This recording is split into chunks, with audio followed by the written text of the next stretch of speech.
Just ahead on American Black Journal, we're going to get the details on new efforts to improve economic equity for Detroiters. Plus, what's the outlook for businesses and entrepreneurs in 2020? We'll talk about the opportunities and the challenges and the push to get more women interested in technology careers. Stay right there.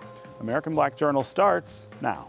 Masco Corporation is proud to manufacture innovative and environmentally friendly products for the home. Delta faucets, craft-made in Merillat cabinets, and Behr brand paints have all been designed with you in mind. Masco and its family of companies, serving Michigan communities since 1929. Support also provided by the W.K. Kellogg Foundation, a partner with communities where children come first. The Cynthia and Etzel Ford Fund for Journalism at Detroit Public TV. The DTE Foundation proudly supports 50 years of American Black Journal in covering African American history, culture, and politics. The DTE Foundation and American Black Journal, partners in presenting African American perspectives about our communities and in our world. Also brought to you by Ally, Nissan Foundation, and viewers like you. Thank you.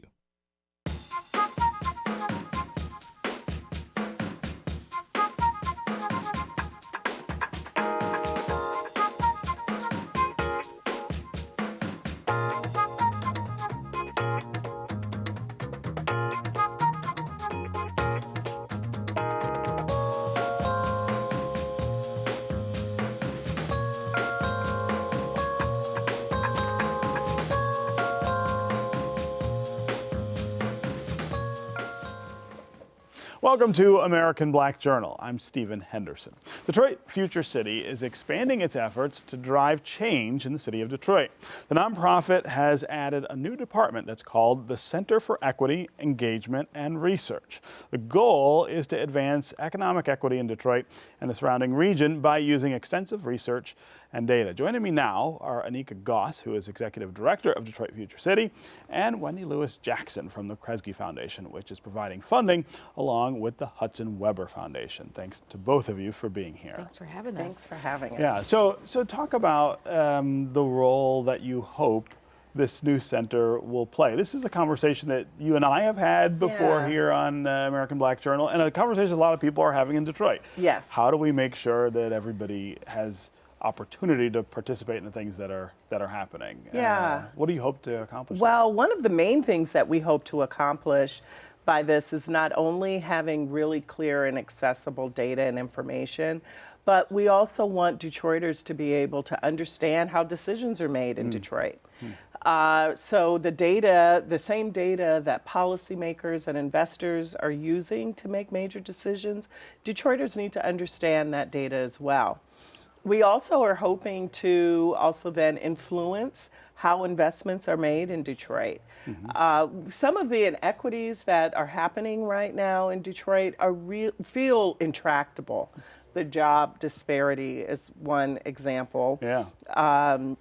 And the wage disparity, the same, which is what we've talked about before, that you could be a Detroiter live with the same degree and the same tenure in job and still make less money than your suburban counterpart.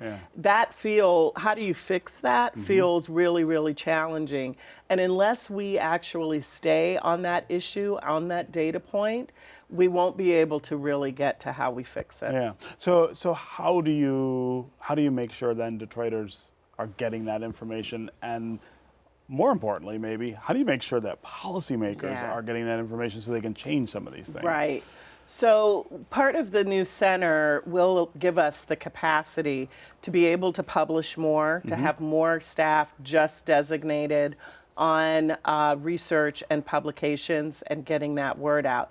And the engagement piece. So having a really strategic engagement piece for how we actually meet with the community, helping them understand so that they don't have to just come for us and pick up our publication. We're actually going out and having conversations about the data that's available. Yeah. Wendy, talk about Kresge's interest here, Kresge and Hudson Weber, which I should also say I sit on the board of Hudson Weber. But talk about the interest of philanthropy in this question of equity. That's a turn a little bit from some of the work that philanthropy has been doing in Detroit for a long time. Yeah, so Kresge has been a part of a consortium of funders, local and national, that have been supporting Detroit Future City through all of its various phases, from planning to the release of the strategic framework and to now this exciting agenda with the launch of the new center. And so I think it mirrors obviously the pivots and shifts that Detroit and this region have gone through as it starts to address questions of equity. Yeah. But for Kresge specifically, within our Detroit program, we've identified racial equity in particular as an important strategic shift, if you will, for how we're going to be looking at our investments going forward in the city. Yeah. And a lot of that comes from our increased focus on neighborhood revitalization and redevelopment in Detroit specifically. Yeah, the racial equity question is something that again, a lot of people seem very aware of. Philanthropy has played an important role in renewing interest and investment in the city, and in some ways, that interest and investment has widened the gap between those who have and have not. So it's, I guess it's an extra challenge then to think about, okay,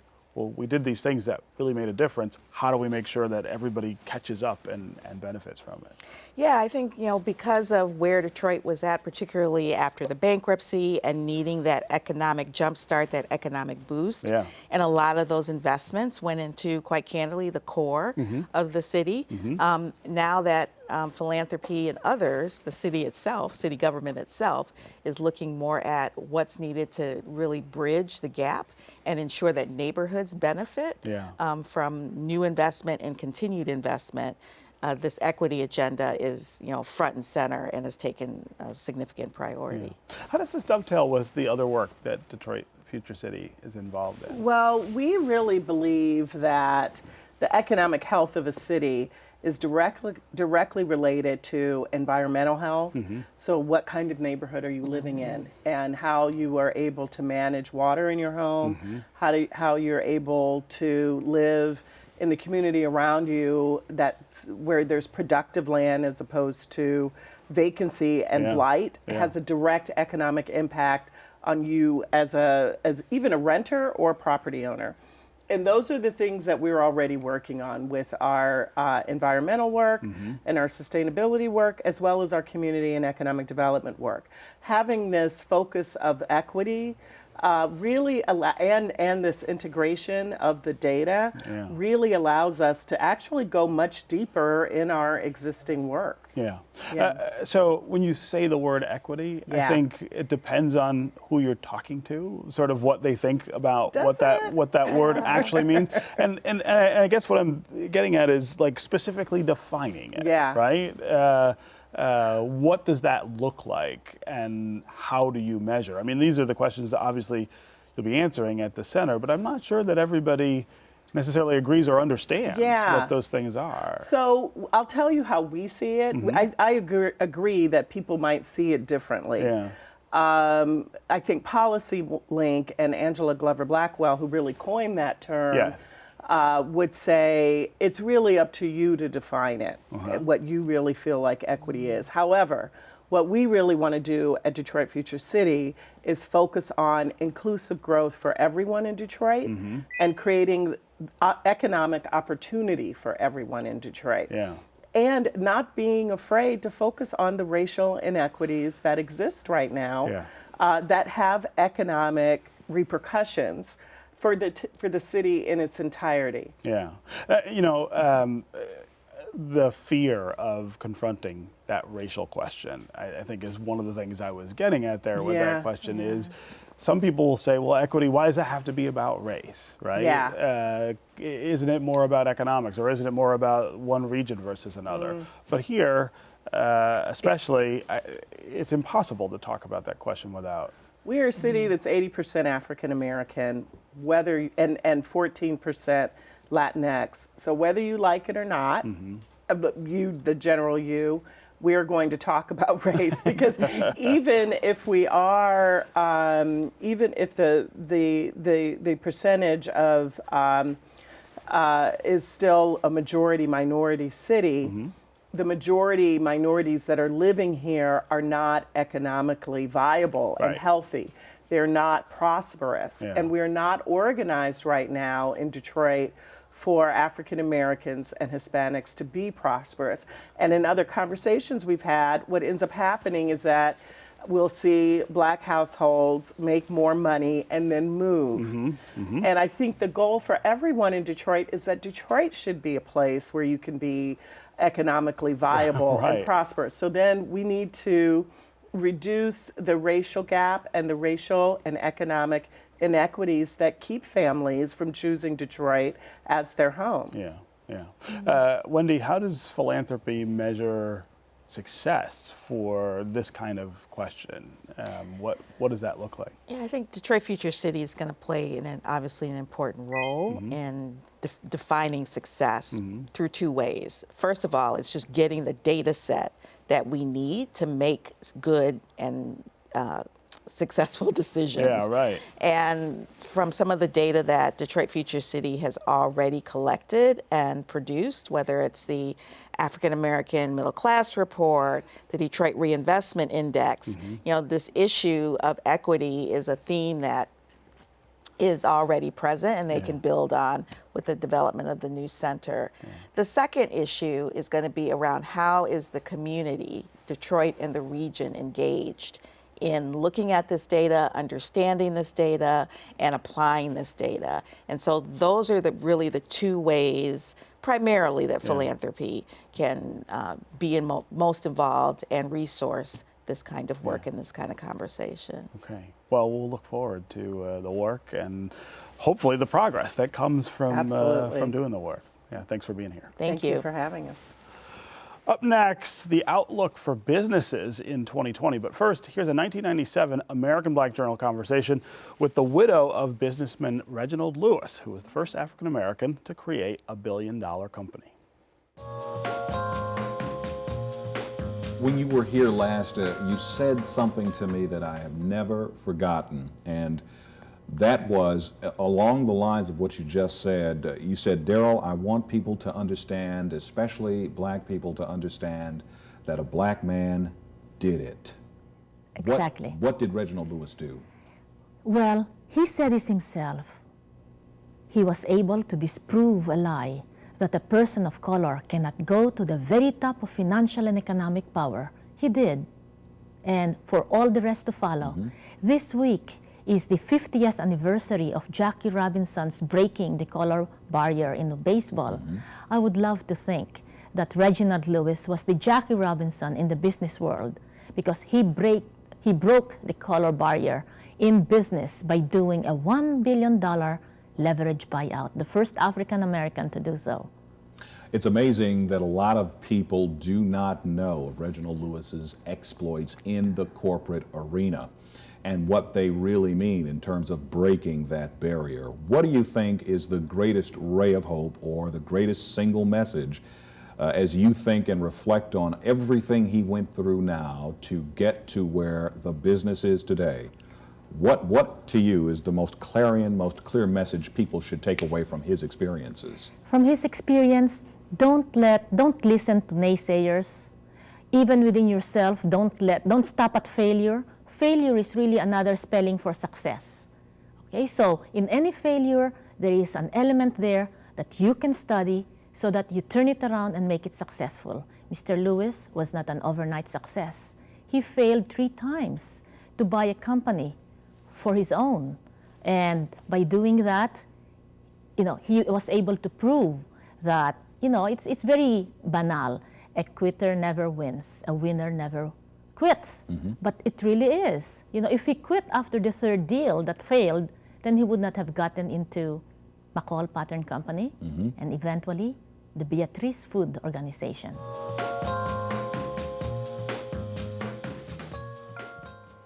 "2020 is here, and with the new year come questions about the economy. Will it continue to grow, or will there be a slowdown? What are the potential challenges for entrepreneurs? And how will this year's election impact small businesses? Here to provide some answers on how business owners can prepare for 2020 is Mark Lee from the Lee Group. Good to see you, Mark. Good to see you again, Stephen. Happy New Year. Happy New Year to you. All right. So, as I said, there's a little bit of apprehension going into this year for businesses. We have had this unprecedented stretch of economic growth without much of a slowdown. I think everybody is anticipating that that correction will come soon. They don't necessarily want it to be a big one, but something will happen or something will change. Yeah. How likely is that to happen in 2020? I think that many people are projecting 2021 that there's a potential horizon, a potential recession on the horizon. The economy is projected to grow in 2020, but at a slower rate. And so I think that's good news, clearly. And one of the reasons for the delay in terms of the growth, in terms of slowing down, is because we're in the election period. Yeah. So people are kind of waiting to figure out what's going to happen, obviously, back, I guess, in November of later this year. But the economy is projected to grow at a slower rate. What about here in Michigan and Detroit? You know, our economy looks just a little different from the national economy. It's susceptible to some things that the national economy doesn't have as much of a problem with. Are things going to keep churning here at home? Yeah, I think we're going to be a reflection of the national economy. I think Detroit and Michigan will continue to grow. But again, it's going to continue to slow down. We're beginning to see that now with some of the businesses are starting to shut down. We've seen some restaurants close down. We're starting to see that churn factor. I think Detroit's going to cool off, quite frankly. We've had a good 3-4 year run, and we're still going to have that run, but it definitely will slow down, I believe, in 2020. So if you're a business owner, what does this mean to you? Yeah, it means right now, here we are in the middle part of January, close out your books from 2019. If you haven't done so, close out those books now and use what you've learned from 2019 and prepare for 2020. Go back and review your financials. Go back and review your plans. Make sure that you have your strategies in place just in case the economy does slow down. Are you prepared to handle that slowdown? Don't expect, don't overplan and say, hey, I'm going to grow by 5%. I would encourage businesses to think about a 2 to 3% growth rate and then adjust your plans accordingly. So what are some of the challenges that businesses are seeing, are beginning to see and maybe see more of in 2020? Yeah, that's a great question. Still access to capital. And you and I have had this conversation before. lot, right? Yeah, we have. It's always a challenge. It's always a challenge. Access to capital is still number one. Yeah. Number two, what we're discovering now is this thing called the talent gap. So we're living in Detroit, we're living in Michigan. Our talent continues to change. You have autonomous vehicles, mobility, and there's a huge talent gap right now. So I think this could be a huge challenge for entrepreneurs as they think ahead as well. And then thirdly, the election. The election is still going to drive a lot of things, not in terms of the actual decisions, but in terms of policy making. Those will affect your long-term prospects for your business. What do you do about the talent gap? That's something that has been with us for a while in Michigan. It's not getting better. It's getting worse. And there are some policy things that I think are exacerbating it. But if you're a business owner, what do your options look like? Well, first of all, you need to look at what type of talent that you need for your business. And number two is if you have certain talent needs, I tell people to network with people. You know what? We have wonderful universities here in the state of Michigan and Metro Detroit. Work with those universities, understand the types of talent needs that are out there, work with them and try to get those students engaged. We have a lot of students that are graduating. We also have a lot of incubator and accelerator programs. Work with them and try to figure out how do you retrain the employees. So a lot of this goes back to working with our institutions, retraining our employees, but make sure that you understand truly what those gaps are. It's not a short-term fix. I mean, we're still in this state where the talent adjustment is going to take several years. Yeah, I was going to say, there's not a switch you can flip to deal with that one in the short term. What about the capital questions? Of course, when there is a recession or when there's an anticipated recession, capital markets tighten early, right, and affect businesses. What are some of the things businesses should do to prepare for that and make sure that it doesn't affect them as much? They need to make sure they're retrenched. The average person who wants to start a business has less than $10,000 in the bank. Wow. That's it. And that's why access to capital is a challenge. So at this point, you need to go back and review your financial plans. I also tell people, still, meet with your financial institution, meet with your personal banker, but continue to look for alternative means of financing sources, including the venture capitalists and other forms of financing that's out there. It's going to require you to do some work, but go back, do your research, talk to the right people, and see what type of funding is out there, including crowdfunding, by the way. Yeah. You mentioned earlier that you feel like things are going to slow down a little in Detroit. We've seen real boom in terms of investment and growth, building for the first time in downtown Detroit in decades. Will that slowdown affect that momentum, do you think? I think so. I think what we're seeing right now, we're starting to see a leveling off of the investment dollars. Yeah. So we know that some of the construction slowed down downtown because the construction costs are going up. So I think the bubble is starting to burst, but we're not going to go into a recession. Not at all. I think what we're going to do is we're coming back into a realistic state of affairs for the city of Detroit. So while we're still going to grow, we're not going to go back to where we were. Yeah, and that'll be difficult for us, I think, just to go back to a normal state of growth, because we've become so accustomed to these big things happening because we were so far behind. Are there things that we ought to be thinking about that would prepare us for that change? Yeah, I mean, things that we need to continue to think about is, again, looking at your business. Yeah. And just staying on top of the news. I mean, stay on top of this whole political situation right now. I cannot stress enough the importance of this political campaign. No, I'm not talking about voting versus non-voting. I'm talking about the issues that are currently being addressed, and make sure that you are aware and understand those connections and implications to your business. Here in Detroit, let's continue to review the economic data on a monthly basis. Don't become naive. Make sure you stay on top of this information. I think if you kind of go back and reassess, then you prepare yourself appropriately for the future. What are some of the issues that you see in the campaign that really affect us here in Detroit? Yeah, I think this whole healthcare debate. Yeah. That's still going to be number one. And I was just talking to someone pre-show today, where the healthcare costs continue to increase for some people, right? So I think that businesses kills businesses. It kills right? businesses. Yeah. It's a significant part of your investment. It's a significant part of your costs as well. So we need to continue to review and understand the policy debate that's taking place in Washington, D.C. The other part I want to talk about very briefly is the impact of globalization. And we've been talking about tariffs. Yeah. And other forms of business. Right now, that is a significant challenge, particularly for entrepreneurs. Yes. Somebody's got to pay that tax if it's an import. And ultimately, somebody's going to pass that tax on to consumers. That can cripple a business. Okay. All right. Mark Lee of the Lee Group. Always great to have you here Always great for to see these you. Thank you. conversations. Thanks for coming by. My pleasure. Finally today, technology jobs are in high demand, but women make up less than 25% of the workers in the STEM field. Those are jobs that focus on science, technology, engineering, and math. We met up with Detroiter Brittany Johnson, a former mortgage banker who is now a software engineer. Also, she is an instructor for Sisters Code, an organization that empowers women to explore the world of technology. It's been pretty cool being able to help other women and show them that you can do it. Because it's always this thing about, we never know if it's for us if we don't see anybody representing us in that field. Like even for me, like with the whole engineering thing, it's like I've never had any examples of any African American, let alone woman, being a software engineer. Like I think my first take for software engineering was the Facebook movie, which were all Caucasian males. If your function is correct, when you click rock, it should alert that you chose rock. I was used to being immersed in like this culture of tech because in Atlanta you find what you call meetups. Basically, it'd be like 3 or 4 tech meetups a day where I can go learn a new programming language, I can go meet people in the industry, I can go listen to like panel talks and see like as a woman what I should be getting paid. There's so much more to learn outside of just the boot camp itself.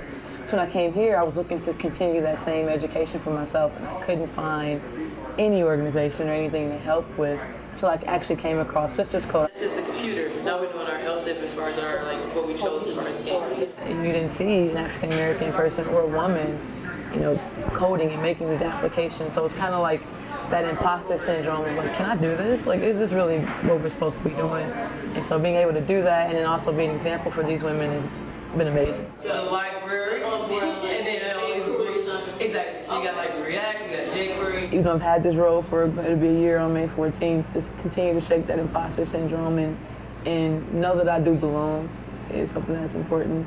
And I think what fulfills that for me too, what reassures and confirms it for me is I'm able to go instruct at Sisters Code, or able to go teach children how to code, or have my godson sit down and he thinks I am Mark Zuckerberg, because he's like, I can make a video game with you, let's do it, I want to do it. And so like I got him into coding, and I brought him to work with me for Bring Your Kid to Work Today, which he's not technically my kid, he's my godson. But when they asked the children what they wanted to be, he said a computer programmer, which like blew me away. So it kind of let me know that he's listening and he does understand what we're doing and what's going on. So like to me, I think that reassures for me that I am where I belong. And by the way, the Michigan Science Center is hosting an event called A Night with STEMonistas. That is on January 30th, and you can get more information on our community calendar at AmericanBlackJournal.org. And as always, of course, you can connect with us on Facebook and on Twitter. We'll see you next time.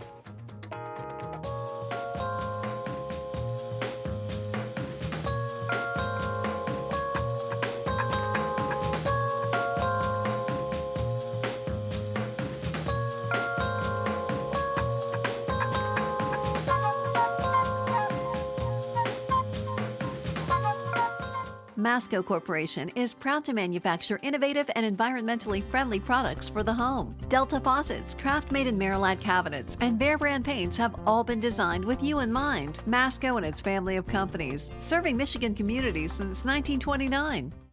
Support also provided by the W.K. Kellogg Foundation, a partner with communities where children come first. The Cynthia and Etzel Ford Fund for Journalism at Detroit Public TV. The DTE Foundation proudly supports 50 years of American Black Journal in covering African American history, culture, and politics. The DTE Foundation and American Black Journal, partners in presenting African American perspectives about our communities and in our world. Also brought to you by Ally, Nissan Foundation, and viewers like you. Thank you.